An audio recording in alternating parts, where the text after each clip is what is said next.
Hello YouTube, this is Hunter Surge. So today, since the Unleashed reveals are now completely done, I wanted to do a quick video, probably won't be that quick, talking about from the perspective of a Lucian player, what cards are relevant to us, and also like touching on maybe doing some touching on some key players from this set and how I perceive our ability to deal with those things. Right? Um, to assuage any concerns because I think we came out pretty good from this set, to be quite honest with you. Yeah. All right. So let's get into it. So, starting from the top because it's red. So Arena Kingpin, 5 cost 3 might enters ready and can tap itself to give a unit plus 3 might. It's a common. It's not too much of a surprise that this isn't very good for us. I don't think it's very good anywhere, to be honest. It is kind of like a guy that's Heart of Dark Eyes or whatever it's called from last set. But this isn't. I have a hard time seeing this being any good. But like it is. Like it's not the worst consideration from a budget perspective at the very least, because it is like it just accelerates itself for no power cost, which is actually kind of nice. And the might deficiencies aren't too bad in the context of an equipped deck like ours, but still not a very good card. There's still better stuff we could be running. Inferna, this is a new 2 cost, 1 might, Assault 2 with the Ambush keyword, which allows it to be played at reaction speed to a battlefield where you have units. This is going to matter a lot for the Rengar deck, which I will probably end up doing some content on, since I will definitely be doing some dabbling with it. Though I do think that deck is like probably overall weaker than Lucian. But this might be something that we dabble with because like ambush is still a pretty good keyword. This is effectively like a cleave that's also a body, that's also a 2-drop. So like it's actually a pretty solid just 2-drop generally, because it's a nice like combat trick that also functions as a 2-drop. So this is pretty solid, all things considered. I don't think we're going to end up running this because I think there are better 2-drops for us to be running. I think this is like the 4th or 5th best option, and you're not really going to be running more than 3 2-drops. So I don't think this will ever end up making the cut, but it is worth noting this isn't too bad of a card. I wouldn't hate seeing it in a Lucian list. Mischievous Mirai. So because Pike is hidden focused, we actually start getting some hidden stuff in red. I was kind of hoping there would be some like just really good cards that incidentally have hidden, like purple and blue have gotten in the past. But that didn't end up panning out. This card is solid enough. It's a 2 cost 2 might with hidden. When you play me to a battlefield, deal to an enemy unit here. I don't think it's good enough for us, but I would expect to see this in Pike lists and Rengar lists a lot, because it lines up really well with those decks. Prepared Neophyte is a 3 cost 1 might. If you spent 4 more to play a spell this turn, I have plus 4 might. So theoretically, we could turn this on with like a repeated piercing light. But overall, this isn't like the cost bracket of spells we really want to be playing. And this is more Jhin card, and I don't think it's even good in Jhin, to be quite honest with you. Revna the Lore Keeper is a 7 cost, 1 power, 7 might unit with ganking. And when you play a spell, if you spend 4 or more, you ready him. Again, this is a Jhin card. Probably not even that good in Jhin either, because it's so expensive to do basically nothing. Sharkling, this is a 3 cost, 1 might, accelerate, assault 4. Very funny option. It is a cheap accelerate unit that like technically outpaces Rek'Sai a bit, because it swings in for 5 might instead of swinging in for 4 might at the same cost bracket. But its non-assault might makes it way too easy to deal with. Like the fact that this just goes down to a bellow's breath is really not ideal. Even if we have an equip on it on the crackback, like Wages of Pain can clear this. So I don't really care for this card. I don't think this will be good enough.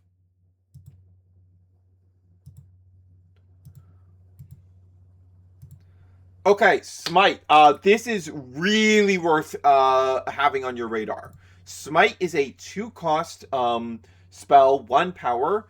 That is action speed, deal 3 to a unit on a battlefield. That isn't impressive. However, it has this secondary effect of if it would die this turn, doesn't have to die from this effect, just has to die at any point during that turn, you banish it instead.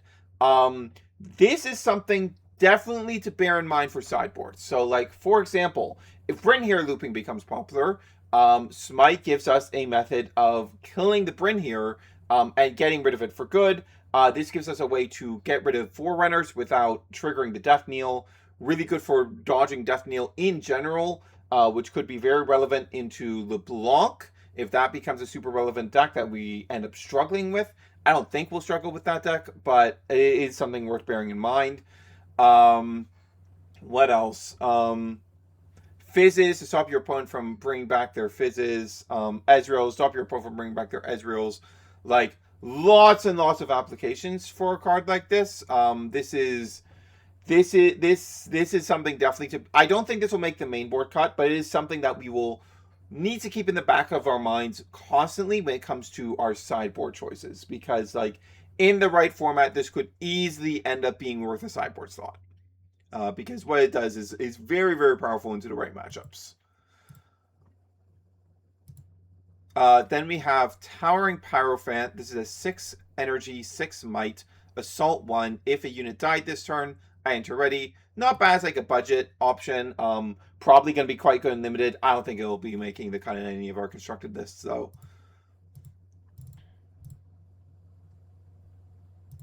Upstage Comedy, this is a 2-cost spell with repeat 2, and it readies a unit.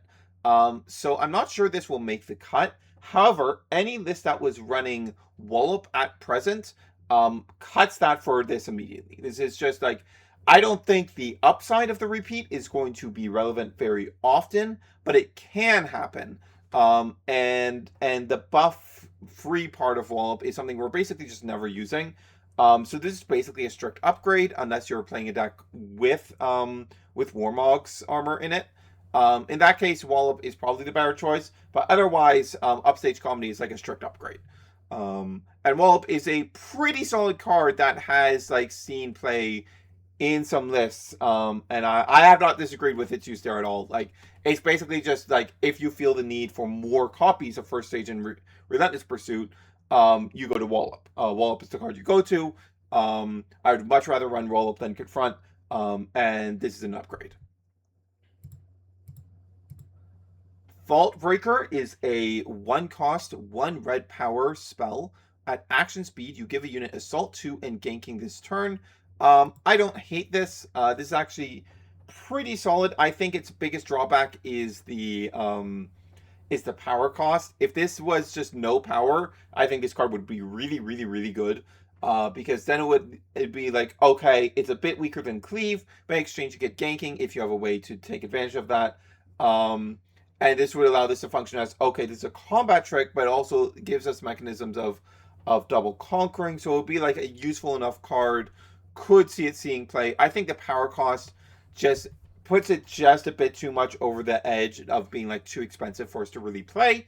But this is a cool card. This is like, I feel like this is really close. Then we have Fresh Beans.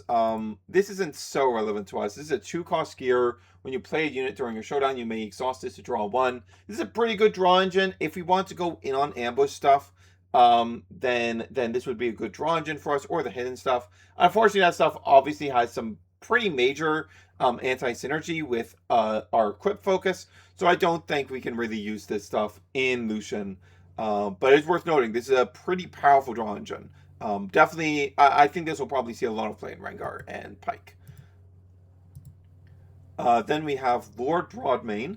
Alright, with the beans, we moved into the uncommons.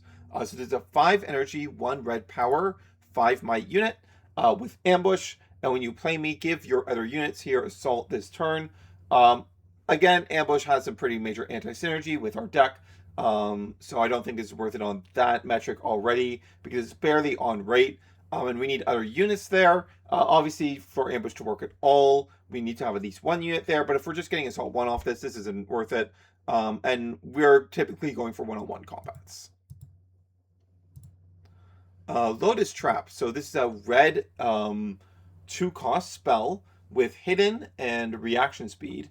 You choose a unit and double all damage that would be dealt to it this turn.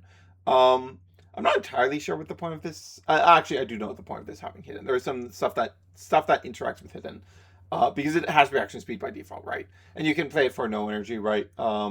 Instead of playing 2 energy for it. This is like, I don't think this card is very good. I'm looking at like, I think even in the decks with this forward, this is going to be very niche applications. Obviously, isn't very good for us. Like you can theoretically do some stuff with it with like piercing light and challenge and etc. But it's probably not good enough. Like it's just too niche, I think.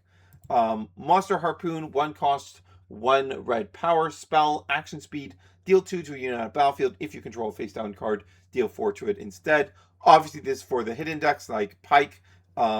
So not for us. And honestly, not really good enough rate.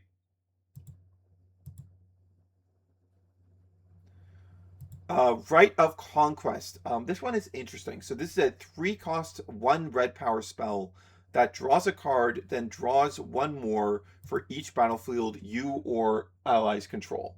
So if, for example, you have gone for a Seat of Power line, right, where you've taken both battlefields, you have a unit on both battlefields, you can then cast Rite of Conquest and draw 3 cards. That's pretty decent rate, but with all the power costs we already commit to our removal spells and our combat tricks and our equips, I really don't want to be paying power for draw power. Draw would be really nice, but not so nice I want to be paying power for it. Especially with the like rather specific setup that this requires. I think if we wanted a card like this, we would already be running Spoils of War for the 2 energy, pretty conditionless 1 power, draw 2.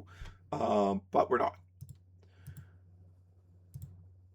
Okay, experience cards. We're gonna be like skipping over the experience cards like largely because I don't think the archetype is like barely good enough within legends legends that interact with it, and for legends that don't, it's not worth it at all, I think.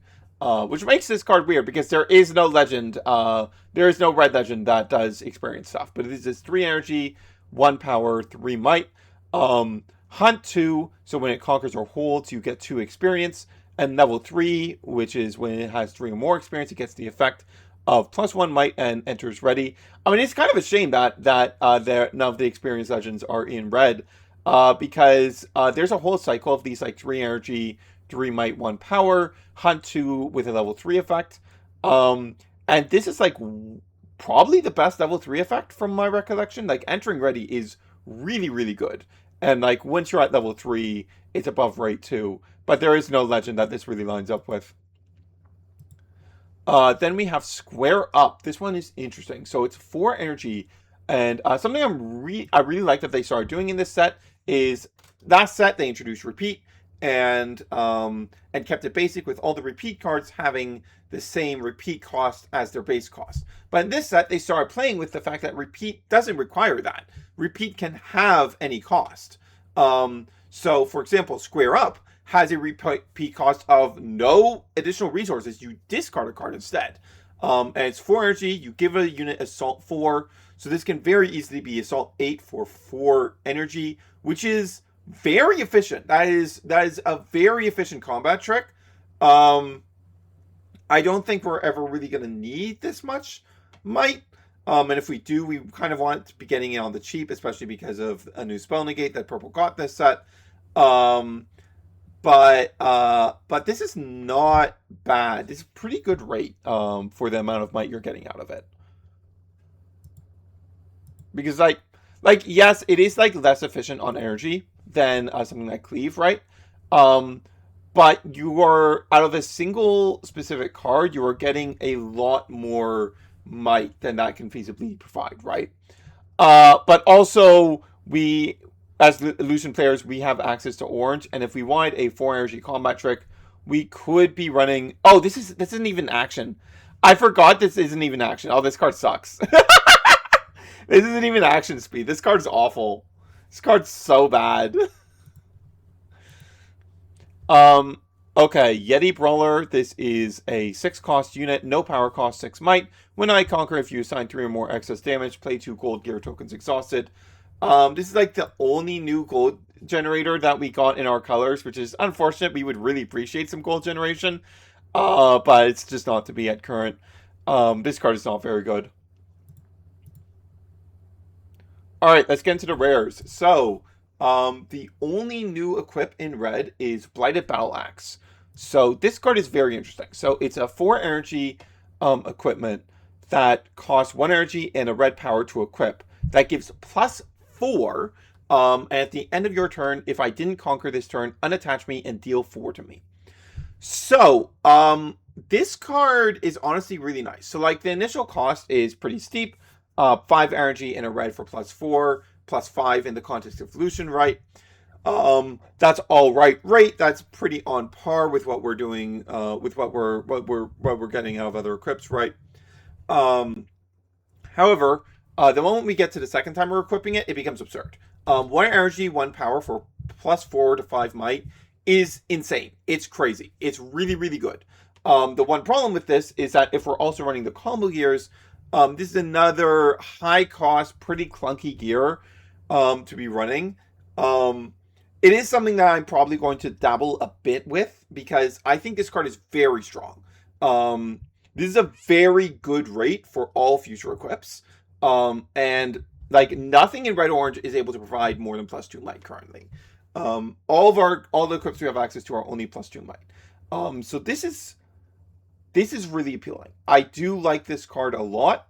It is a bit clunky, but it's really appealing. It's really appealing. Especially if you're playing a non-combo variant. If you're playing like the non-combo aggro variant, I think this card slots in immediately as your 2 of extra gear. Because it is very, very powerful. The drawback, I'm not even that worried about. So like, let's say we have a Lucian, right? We have this on it, but we have one other equip on it. Even if Lucian fails to conquer, it'll, at end of turn, like it gets pushed back, can't conquer, okay. Then, end of turn, the Blighted Battle Axe detaches itself, deals 4 to Lucian, but because if Lucian has any other equip on it, Lucian is actually 5 might, and is going to heal immediately at the end of the turn, right? Now that does give your opponent opportunities to like specifically if your opponent's in blue, they could use like a reaction speed stupefy or something to finish it off. But there's a lot of ways for us to get our units to a range where they're not under threat of dying to this blowback damage. And I think that drawback is more than worth it. Like, for example, let's take Ruin Runner. If Ruin Runner somehow fails to conquer, I don't even know how that would happen. Like, they're not going to be able to target it to take advantage of that brief window where it's going to have damage, right? So I think there are some pretty good ways for us to like get around this potential drawback. And especially with our ways of re-readying and our ways of pushing stuff back in with Relentless Pursuit, etc., etc. I don't think this drawback is going to be a very big deal. So I think this card is very, very much worth considering. Like, turn any of our 2-drops into like instant, like, what, 7 might? Like, turn Lucian into 8 might with 1 equip on it. Like, it's so much might. 4 is so much. Like, the moment you equip this the second time, it becomes so worth its cost that I think this card is very, very worth considering. Very much something I'm going to be experimenting with. Dancing Grenade. This is a funny multiplayer card. This is 2 cost, 1 power spell. Deal 2 to a unit. The controller of the unit that got the damage dealt to it can play the spell again for 1 power. If they do, this deals 1 additional bonus damage for each time the spell has dealt damage. Right, so like basically how this goes is, okay, you Dancing Grenade, you deal 2 damage to one of your opponent's things. They can then spend a power to deal 3 damage to one of your things. And then you can spend a power to deal 4 damage to one of their things, at which point they can spend another power to deal 5 damage back to one of your things. And so on and so on and so on. Not very good card. Very funny. Very, very, very funny card. Grim Apothecary. So this is a 3 energy, 3 might ambush. Notable in being a no power ambush card. When you play me, you may return a friendly unit at a battlefield to its owner's hand. I don't think it's going to be very relevant to us. We don't really want to like retreat our stuff out. That is a pretty big tempo loss. Um, but this is probably really good for Rengar. Maybe Pike as well. And like I can maybe see us considering this in like some. It would require some pretty specific formats, but I could maybe see us considering this.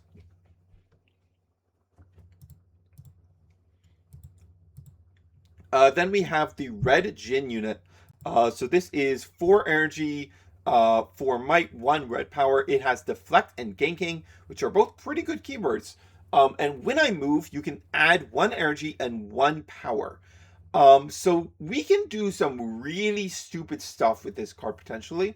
Because, okay, let's say we established Jin on the previous turn.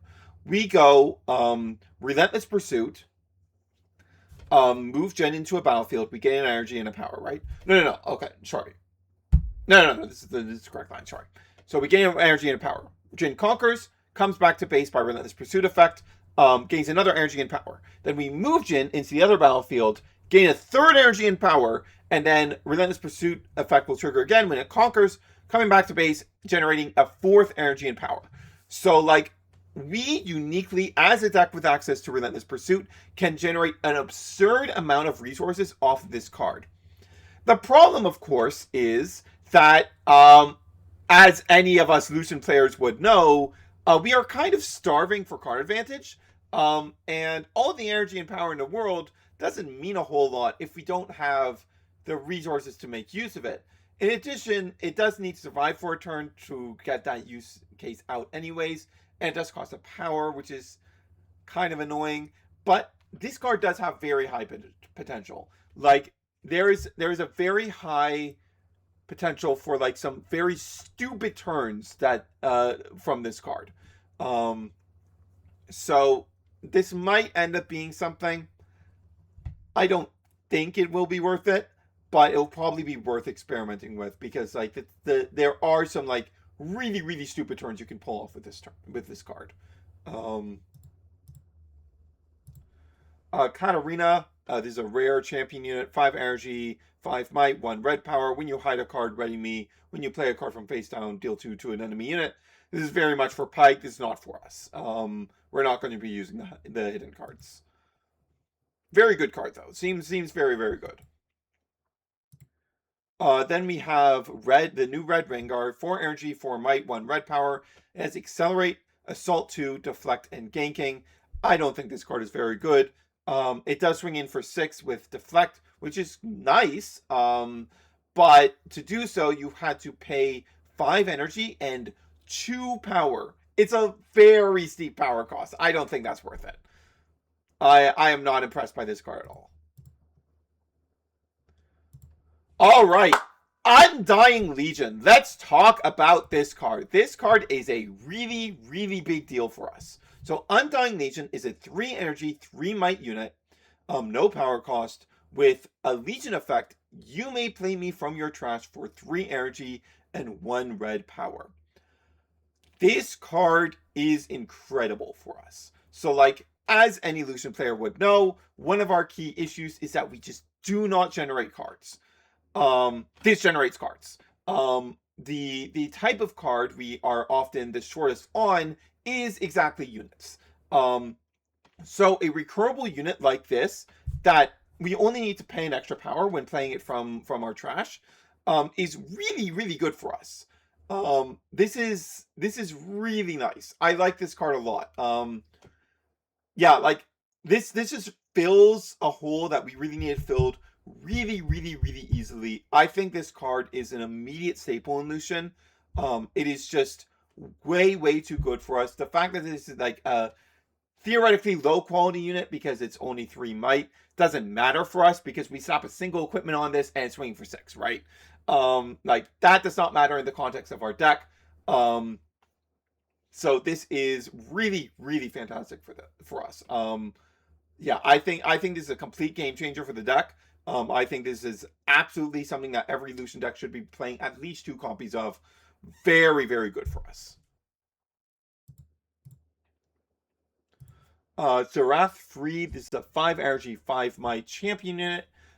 You can pay a power and exhaust it to deal 3 damage to a unit.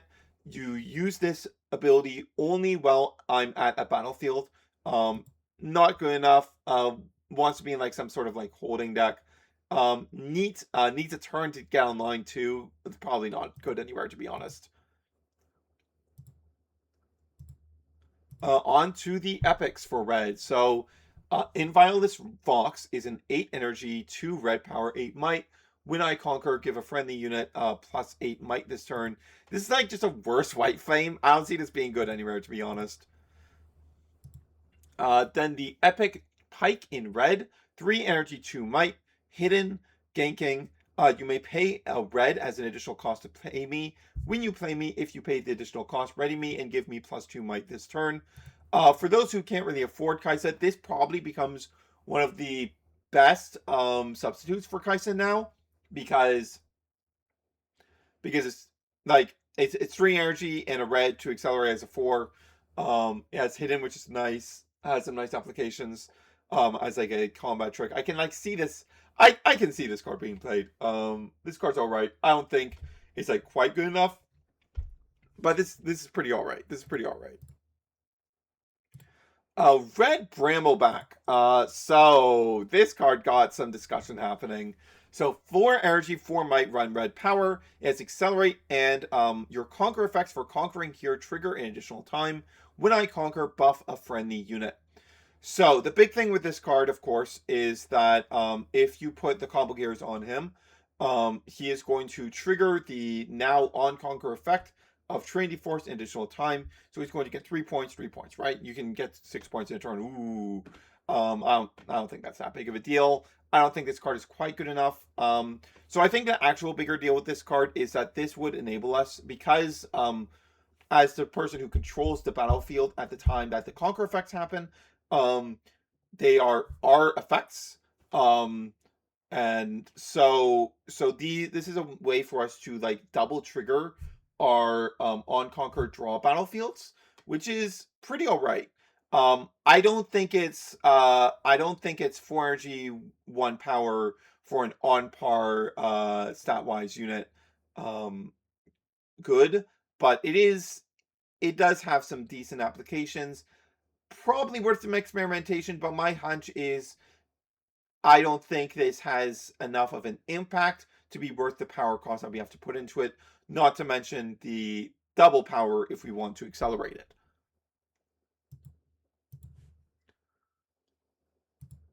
And our final epic for red is the new Red Vi. Is a 4 energy, 3 might unit, so already below par. It has deflect, and for 2 energy, 1 red might can double my might this turn.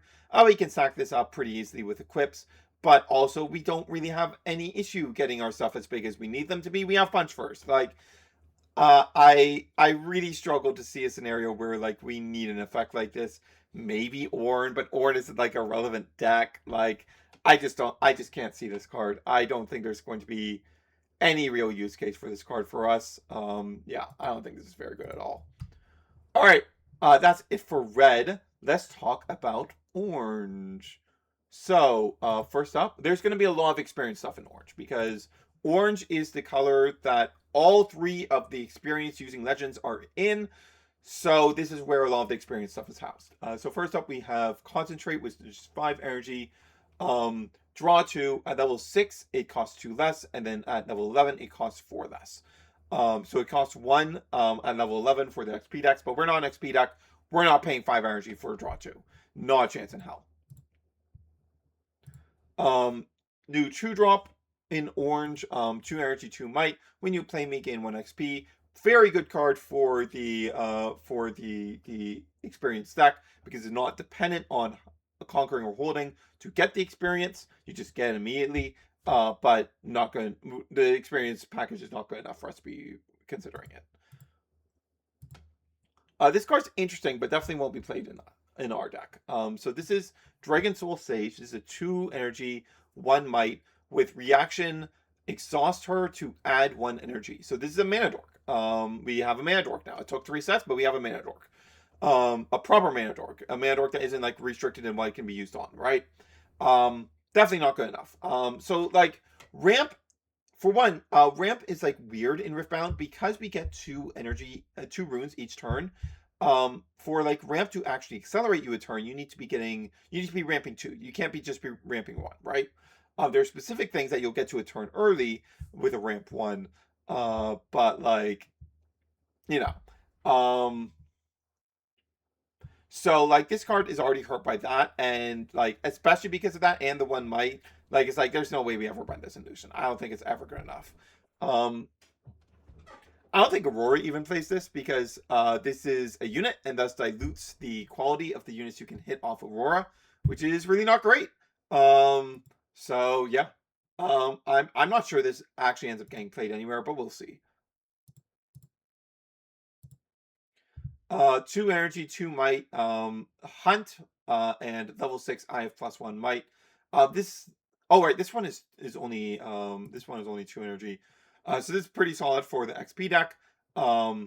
Very, very early and efficient XP generating card. But XP package isn't good enough for us. Grim Resolve, 2 energy, spell, action speed. Give a friendly unit +3 might this turn. When it wins a combat this turn, gain 2 experience. So this is an experience card, but the part that matters about this card for us is that this is a no power combat trick.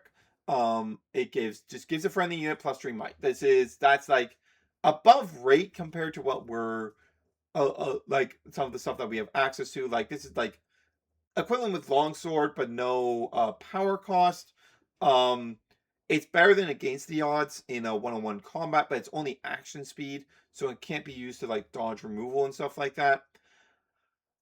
So like this is something that like could be worth keeping in the back of our brains, but I don't think it makes the cut at current. But it is like solid enough to be worth considering.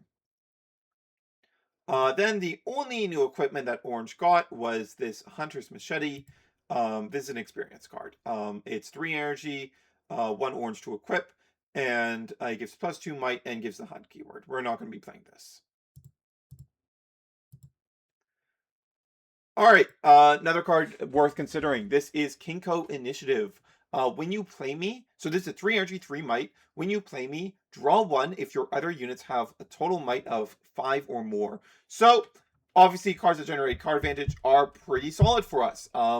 This is pretty nice. It should be pretty easy for us to enable this condition.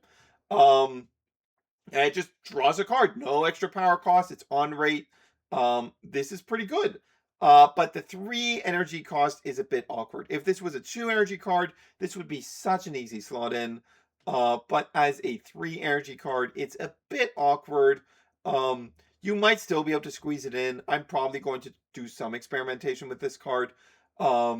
Because this is like a pretty nice effect for us to have access to. We do really want we do really want to get access to some draw power. It is like the biggest weakness of our deck.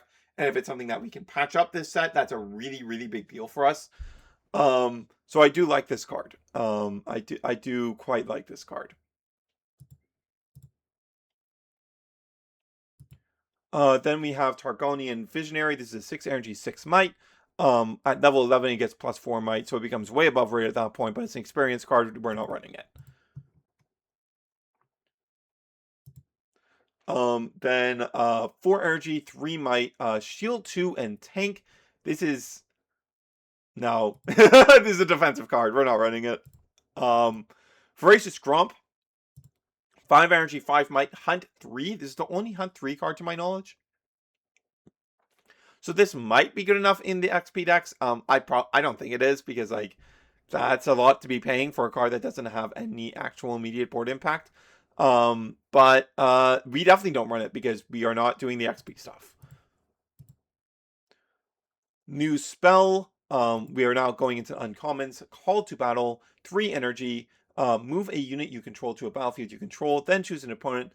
They move a unit they control to the same battlefield. This is all right. Your opponent has control over what they move, which is not ideal, but it's a way to chase some stuff out of their base. However, also we have to already be controlling the battlefield, which is also not super ideal. However, there's another card that we got later in the set that we'll be talking about that fills a similar role and is way better. So we will probably not be running this card. Crowd favorite. This is a 3 energy, 3 might. Hunt. You can spend 2 XP to buff him. Not good enough for us. We're not touching the XP stuff. Probably not good enough in the XP decks either. Disposal Order. This is a very relevant card for sideboarding purposes. So this is 2 energy, reaction speed spell. You choose one of you either choose up to 3 cards from your opponent's trashes and make their owners recycle them, or you draw a card. The draw mode is just there so that, like, okay, if you draw this in a situation where, like, this effect isn't useful to you at the moment and you just need to get another card, you can do that.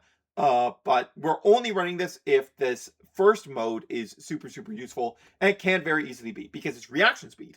We can do stuff like, let's say, Heed this Resurrection from the new set, or Last Rites from the last set. We can respond to those cards and remove the card they were trying to get back, right? Put it back into their deck. You can get rid of the card that Fizz was trying to reuse. You can force Rosas back into the deck if Detonate is trying to if they're trying to get that back with Fast Rights. You can put back Mind Splitters that Aurora is trying to reuse with their own Last Rights. There's a lot of applications of this card. This has very high potential as a sideboard card. Our sideboard is very, very, very tight right now, so I don't know if it's going to be quite good enough. But this has quite high potential. Then we have Gentle Gem Dragon, 8 energy, 8 might. When you play me or another dragon, ready up to 2 runes. This probably has pretty high potential in the Volibear Dragon deck. But otherwise, we're not going to be running this for sure. Imposing Challenger, 5 energy, 5 might. When I move, you may move an enemy unit here with less might than me to a different battlefield. Probably not good enough. It's a bit too inefficient for our purposes. So yeah, I don't think we'll be running this. Repulse. This is a big one. This was one of the last reveals, actually. This just got revealed today. So 1 energy, 1 power, reaction speed, choose a friendly unit on a battlefield, counter an enemy spell or ability that chooses it and no other friendly unit. So this is much more limited compared to Not So Fast, but we don't have counter spells at all in Orange. So this is going to be a very relevant card for us. I'm not entirely sure if it will make the cut in the main board, but it will probably be like seeing play somewhere in our main or side. This is a very powerful effect for us to get access to. It makes us less dependent on drawing Rune Runner into like orange matchups, because like into purple matchups, sorry, because it means like that we could go for final pushes without Rune Runner and still be able to beat Rebuke, which is a really big deal. That's really, really huge. This card is really, really strong.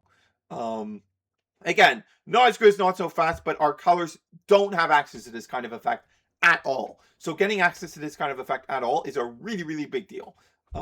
Very, very powerful card.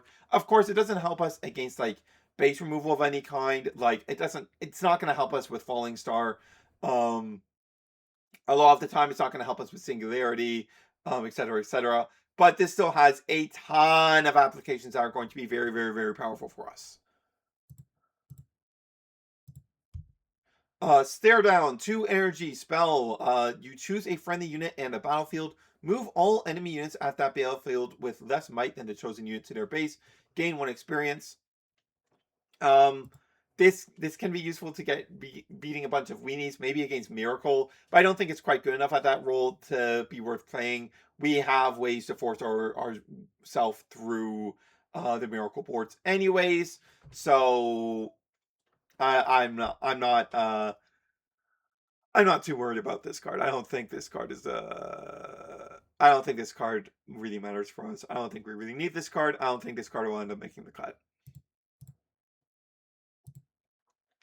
Wily Newtfish, 4 energy, 4 might. If you've gained XP this turn, I have +1 might and ganking. Not good enough for us. Okay, into the rares. Blood Rose, 1 energy, gear. When you play a unit, you may pay 1 energy to gain 1 experience. You can spend 3 experience and exhaust it to ready a unit. This will probably be really nice for the experienced decks, because it's a way for them to turn like anything into Lucian. But for us, I don't think it's worth it. Clash of Giants. This is kind of worth considering. So, 6 energy, 2 orange power. you choose 2 units and they deal damage equal to their mites to each other. So we can like probably end up turning this into Singularity in the right scenario. Um, like especially into Miracle boards. Miracle boards will almost always have 2 units of the same might on the board, so we can like make them clash against each other. And clear a ton of their might with that line, which is pretty good stuff.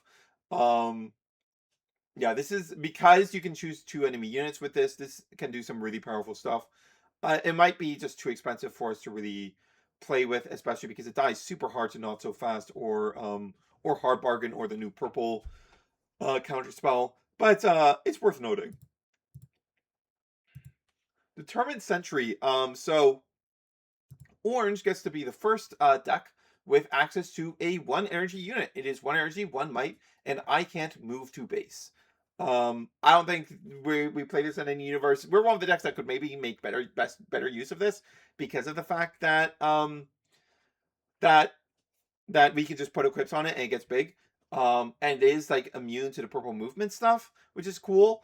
But I just don't think we get anything out of having a 1 energy unit. There's like not good enough upside to this. All right, this is like maybe the best card in the set for us. This card's crazy.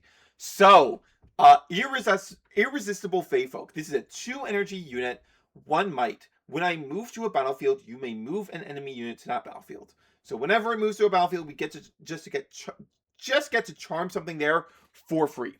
Now, the obvious drawback with this is, okay, you need to combo this with other units or like ambush units because it's only 1 might and it's not going to be beating whatever it's bringing in, right?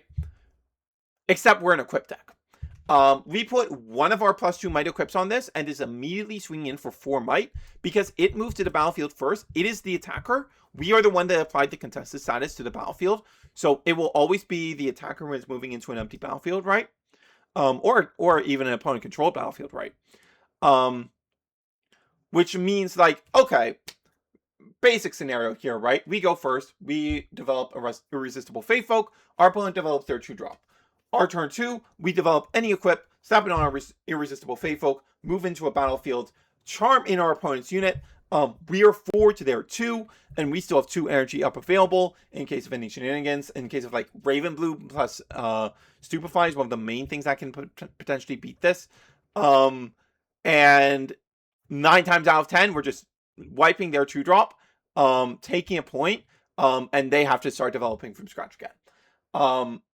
We can get multiple activations of this in a single turn very, very easily. Like, we already have it developed. We go Relentless Pursuit, move into a battlefield, bring something in, kill it, conquer, move back, move into the other battlefield, bring something in, beat it, conquer, move back. We can get up to like 7 might really easily on attack with 2 equips, which beats so much. So much we'll lose to that. So much we'll either lose or trade with that. We can make it have immediate board impact when we have 5 energy by going Irresistible Feyfolk and then first mate to ready it immediately move in somewhere after equipping it, right? It's just really, really strong for us. I think this, without it, Pounding Bar has been really good for us, but I think the upsides of this card far outweigh what Pounding Bar is doing for us.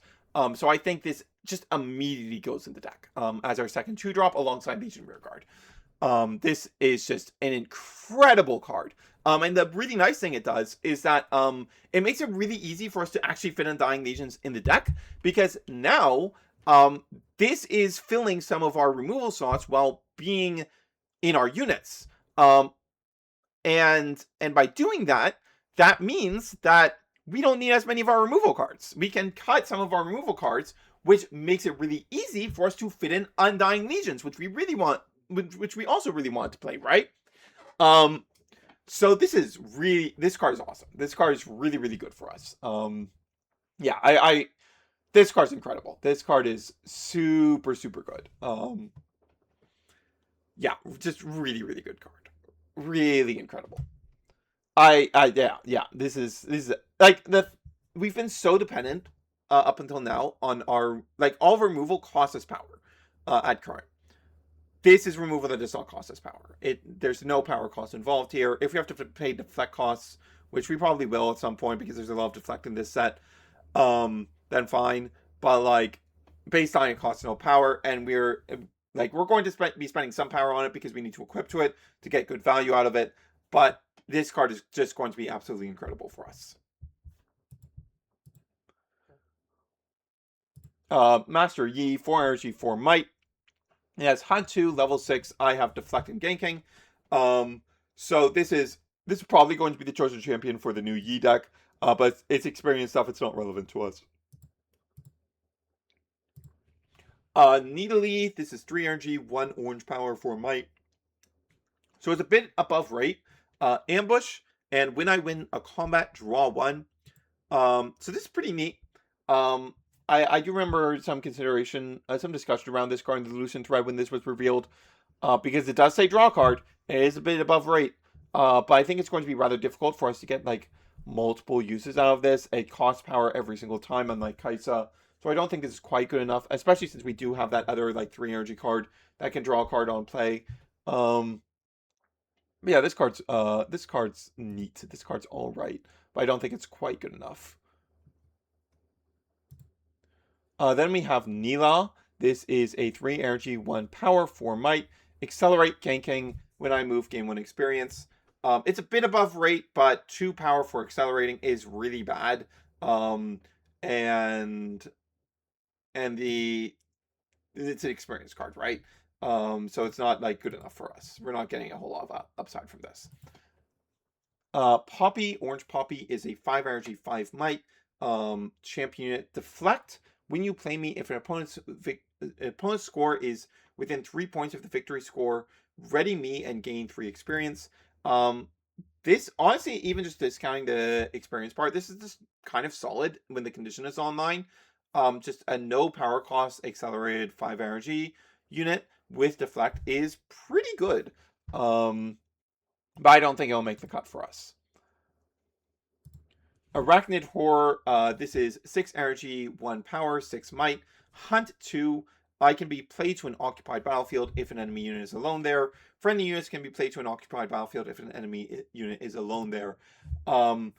This sort of stuff, like Ambush falls into a similar camp for us. It's just not good enough for Lucian because it has massive anti-synergy with equips because we have no opportunity to put the equips on these units before their combat starts, right? So they can't really benefit from our like infinite might thing that we have going on. This card is probably a really, really big deal for Aurora decks, but there's no way we run this. Right. So this is 12 energy, 10 might, Elder Dragon, 4 orange power. Any amount of your damage is enough to kill enemy units. When you play me, choose up to 1 enemy unit at each location, deal 1 to them. So you basically just get to kill 3 units at 1 unit at each location, right? So up to 3 units, which is very, very, very powerful. This is a very scary card that we will have to be turbo aware of in the Aurora matchup going forward. But it's definitely not something that we can run. It just costs way too much. Kazakh's 5 energy, 5 might, 1 power. Hunt. When I attack, you may spend 3 experience to deal damage to my might to an enemy unit here. This is alright. The might damage thing does have some synergy with our equip stuff, but it's hunt stuff. It's experience stuff. I doubt we can really make this work with our deck. And then we have Rengar. 5 energy, 1 power, 6 might. Ambush. I can be played to a battlefield where there are enemy units, and that actually modifies the ambush effect as well. So it can be used as like opponent's turn Dead Bloom. But for reasons we've already gone over, this sort of thing has some pretty massive anti-synergy with our equips, our equip-based strategy. So I don't think there's any world where we end up playing this. As for battlefields, we're just going to go over them very, very quickly, but none of these have synergy with us. Abandoned Hall is going to be very annoying in Aurelia, by the way. When a player plays a spell, they may give a unit they control here +1 might this turn. This will end up targeting Aurelia again, and then gives it another +1 might. So it'll give every single spell will give Aurelia an additional +2 might here. Very irritating. But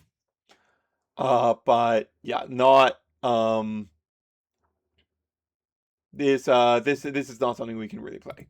Um, Altar of Blood. If a unit here would die during combat, its controller may pay 3 power to heal it, exhaust it, and recall it instead. Really expensive. This is the only one that maybe would have been useful for us, but it's just way too expensive power-wise. Amateur Recital. When you hold here, you may move a unit out of battlefield to its base. We don't do holding. Um, Black Flame Altar. Units here with temporary have shield. We don't do temporary. Um, Dusk Rose Lab. At the start of your beginning phase, you may kill a unit you control here to draw 1. This is a hold battlefield, even though it doesn't say when you hold. I think it's actually worded this way so that you can't like hold and then kill the unit that was holding to draw 1. Yeah, that's definitely why it's worded that way. It's the same timing as temporary. It's also so that you can heal your temporary units before they die. But this isn't something we want to be running. We can't really support this. It's a hold battlefield. Forbidding Waste. When a unit here is defending alone, it has -2 might. This is something that we could potentially use, but almost definitely won't. Like it has some potential synergy with Fae Folk. But we do really need the battlefields that give us more consistency. It's just kind of what the deck demands. It's just the reality of it. Then we have Forgotten Library. While you control this battlefield, when you play a spell, if you spend 4 or more, predict. This is for Jin. Probably not even that good for Jin, to be honest. Frozen Fortress. At the start of each player's beginning phase, deal 1 to each unit here. This is something we could end up considering to punish holding. To like clear out units, right? Because the damage here actually won't. Yeah, the damage here won't clear before until the first combat happens or until the end of turn. So we could actually make use of this to like make battlefields easier to clear out. Like big stacked battlefields like miracle ones, or like just punish victor players really hard. So that one's interesting. But like it doesn't have draw power, so I think it's pretty hard for us to consider this.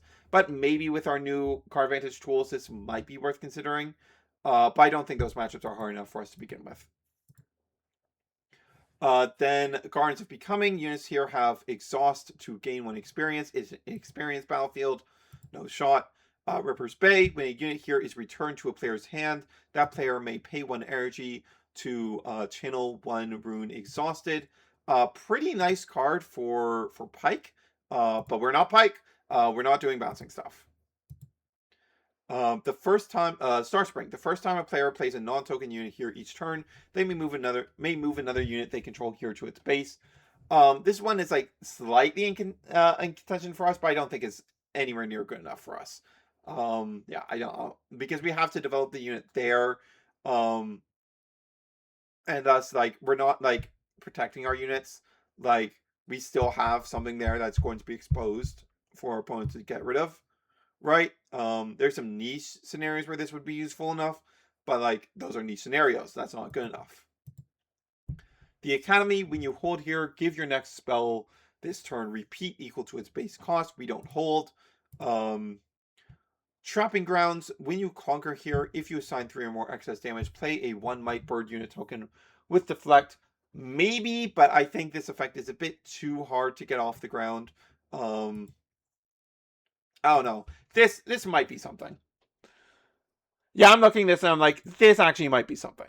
This might be worth considering because it would like scare people off of the battlefield if they let us get through with it, and it's pretty easy for us to do this. Then we just generate more units, and that makes it much harder for us to run out of units. We can turn those bird tokens into more relevant threats. Yeah, maybe this one is worth considering. Valley of Idols. When a player plays a unit here, they may pay 1 energy to buff it. I don't think so. This is probably more a Rengar card than anything. And then Vaults of Helia.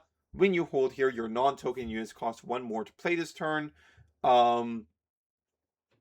If we're letting our like this is like a punish your opponent for holding type card. But also like if we're letting our opponent hold, we've already like we're already in a pretty bad spot. So like there are actually more battlefields that could be useful for us than I expected. I think that I remember there being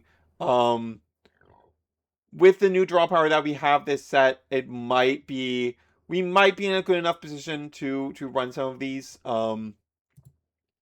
Trapping Grounds is probably the most appealing of these battlefields because it either scares your opponent off or lets us generate some free units, which is pretty good.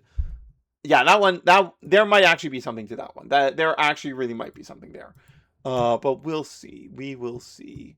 Other than that, let's briefly touch on some cards. So purple got some crazy stuff. Um, kind of annoying that purple got some crazy stuff. But like the most notable ones are like so Bewitching Spirit. It potentially enables like a pike deck that just aims to rip all the cards out of your opponent's hand. I was actually kind of worried about this until Undying Legions got revealed. Undying Legions makes me completely unworried about it because Undying Legions just gives us like infinite units. And that would be the thing that I'd be actually worried about this kind of strategy running us out of.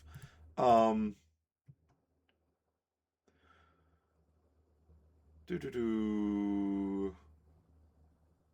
Starcross is a really scary one because this is bounce a friendly unit and an enemy unit to their owner's hands from anywhere at reaction speed. Extremely powerful card. Extremely versatile as well. Like it's not better than Rebuke and Rebuke's rule, but there's a lot more things than Rebuke is able to do. And this card is very, very scary to me. However, we can be it with Ruin Runners. So like I'm not too worried about this card. Like we already have our out to this card, so we'll probably be fine. But this card's very scary. Abandon is a new counter spell that purple got. Just 2 energy to negate a spell, and it bounces that spell back to the hand instead of putting it into trash. This could be a big problem for Punch First because like we can't like pay extra energy through it like we can with Hard Bargain.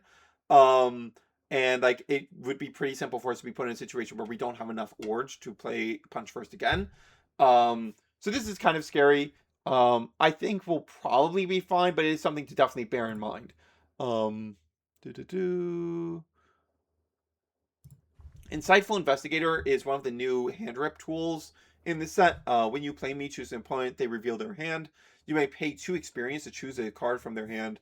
If they do, discard that card and draw 1.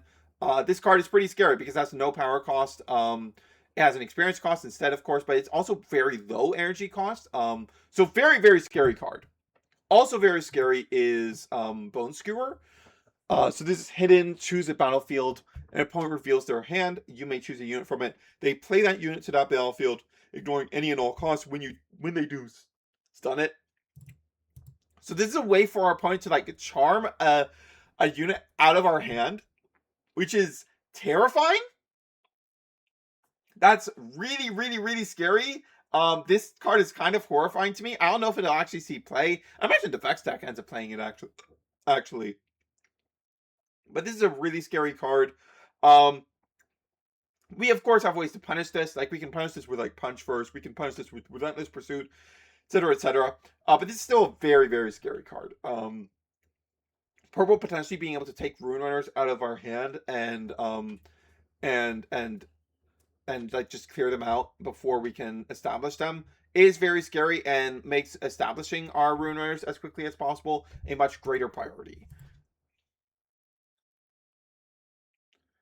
Heedless Resurrection is a card that's gotten a lot of discussion. This card is theoretically a way for so like basically it's reaction speed. You kill a unit as a friendly unit, and you play a unit from trash that costs the same or less energy and power cost. So like Rasa can turn into like anything. Your opponent can potentially reaction speed Bryn here with this. Of course, your opponent needs to be given something to reaction speed 2. This is just something to be aware of. I don't think this is too big of a threat to us. But it is a pretty scary card that has a lot of flexibility that definitely worth being aware of. Why purple gets so many good cards in this set, man. Baron Nashor was, of course, one of the first reveals. It creates a new battlefield and gets played there immediately. It has hexproof, and other friendly units here have +2 might. I'm not worried about this card at all. Like it's something to be aware of in terms of, hey, our opponent is, if they're at 7 points, they could drop this down and get their 8th point. So if you're potentially going into that sort of situation, the way to prepare for that is, of course, have Relentless Pursuit plus Punch First. If you have those two cards in combination, you can go, okay, on this showdown that Baron Nashor creates, I will Relentless Pursuit something in, then Punch First it up, so that beats Nashor. You can probably beat Nashor with most units with equips on them by playing it that way. So just be conscious of it, and you should be fine into this card. I'm not worried about this card at all, especially since the battlefield it creates allows all units to gank to it from anywhere else. We will have no problem cracking this Baron Nashor if they play it in any way that isn't just I'm I'm getting I'm getting my 8th point right now and winning the game. Vex. So this Vex champion unit is very scary. It's going to be the chosen champion of choice of the Vex deck, almost certainly. It is 4 energy, 4 might, no power cost, has deflect, and when an opponent plays a unit while I'm at a battlefield, stun it, they can't move it this turn. This is going to be a big difference maker between us and Rengar, because this hoses Rengar super hard. It doesn't hose us so hard because like it's gonna be not very difficult at all for us to just go like, okay, I have some established units. I'm just gonna equip one of them up and charge in and kill your stupid Vex. So yeah, I'm not worried about this champion unit at all. I think we have like some pretty simple ways to deal with it. Because of the nature of our equips. But Rengar will probably struggle with this quite a lot. This looks like it hoses that deck super, super hard. Um, there's a bunch of good Death Knell stuff in yellow to support the Blanc deck, which is something to definitely be aware of overall. That deck looks pretty solid. It is probably one of the best new champions out of this set. Ashe, though, Ashe is a big card to be aware of because Ashe gives hand rip to yellow. So now there's a third color that you need to be conscious of hand rip being a potential problem into when you go up against them. So Ashe is 5 energy, 1 yellow power, 4 might. Uh, when you play me, you choose an opponent, they reveal their hand. You choose a card revealed this way and banish it. When they hold, return it to their hand. So we can potentially get it back by holding, but we don't really like holding. So this might be rather difficult for us. So definitely be aware of this.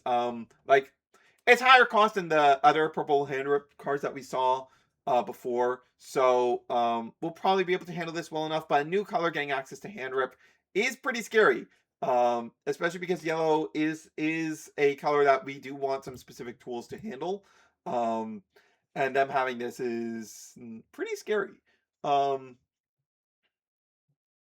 got some other pretty powerful tools to be aware of. Sacrifice lets them kill one of their mighty units to draw 2 and channel 1 Rune Exhausted. Really good for Fiora exactly, but it'll be solid in other decks as well. Tactical Retreat is a reaction speed 2 energy spell that just Zonya's a unit the next time it would die that turn, which is also pretty strong because you don't know it's going to be coming. Ruination is a true board wipe. It is 9 energy, 3 power to kill all units.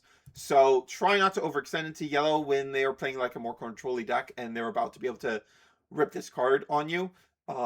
Be very aware of this card when you're developing your board. Like, make sure to hold units back if you suspect your opponent might be on it and they're approaching the time where they might be using it. But I think we should be able to handle this card pretty well, especially because of the addition of Undying Legions.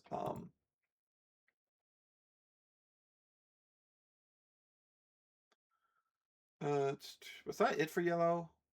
Yeah, I think those are all the super relevant cards for yellow. Oh no, there's one more. Safety Inspector. This is a 5 energy, 1 power, 3 might unit. You may spend 3 experience as an additional cost to play me. When you play me, each player must kill one of their units. If you pay my additional cost, you don't kill a unit this way. Basically, what this card comes down to is it's more copies of Cold Weak. And thus, it gives yellow more mechanisms with which they can beat Rune Runner. So be aware of that.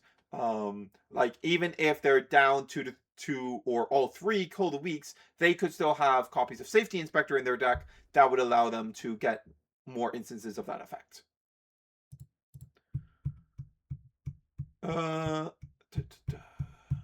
Okay. Okay, let's cycle back to green.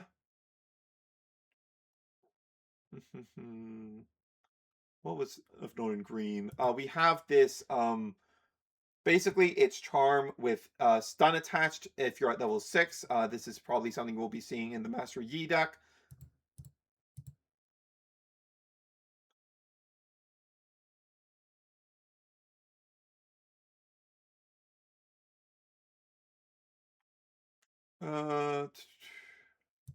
Scuttle Crab is a mechanism for green decks to get knowledge of your hand. So that's something to be conscious of. Final Maul is a card that like saw some hype, but I'm not worried about it at all. Like when we're primarily doing one-on-one combats, like this type of card is not a threat to us at all. Uh, is there like anything else?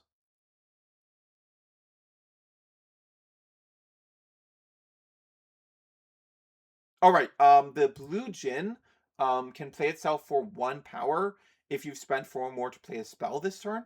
So this is like a pretty free unit that your opponent can play.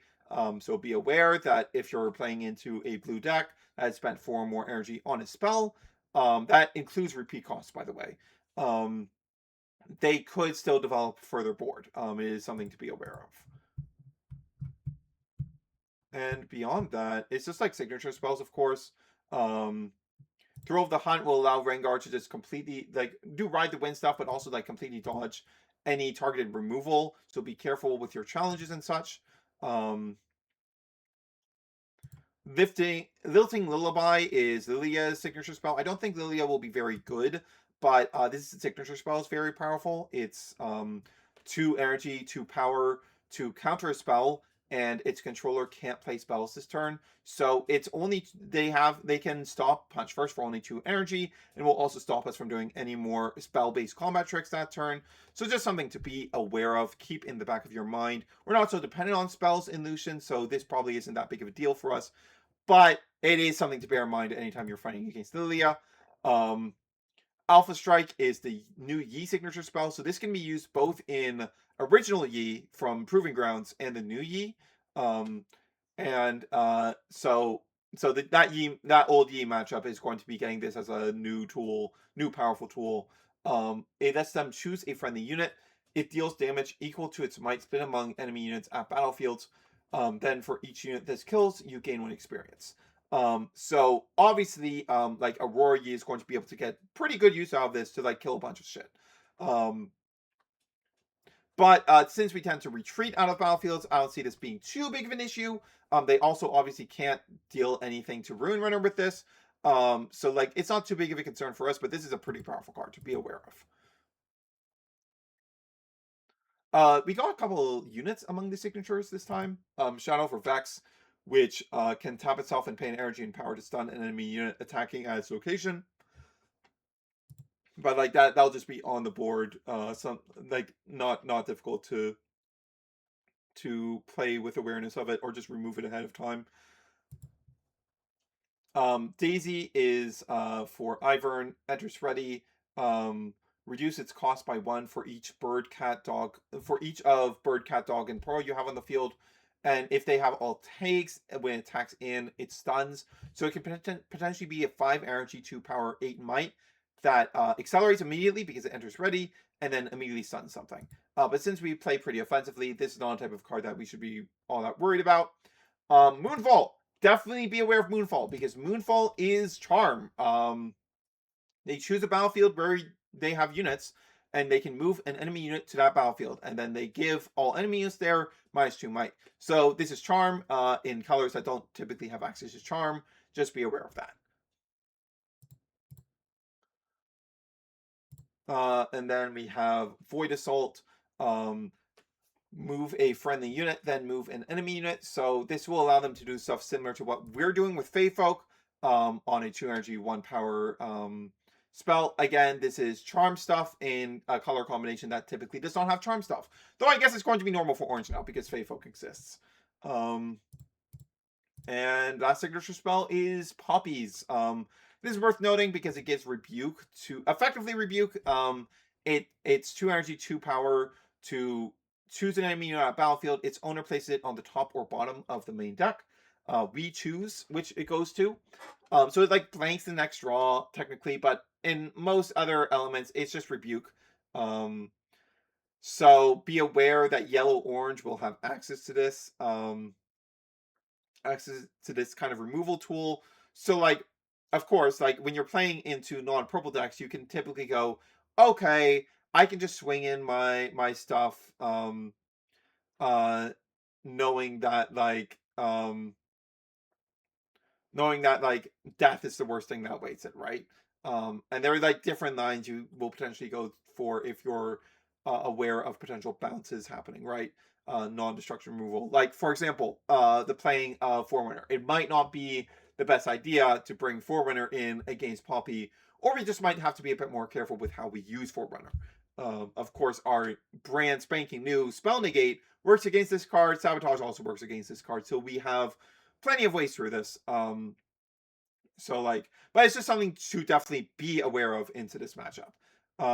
And that's it. That is from the lens of Lucian, that is everything for Unleashed. Yeah. Um I don't think a ton of the decks, new legends out of this set are going to be super good. I don't really see them changing the landscape of the meta super hard.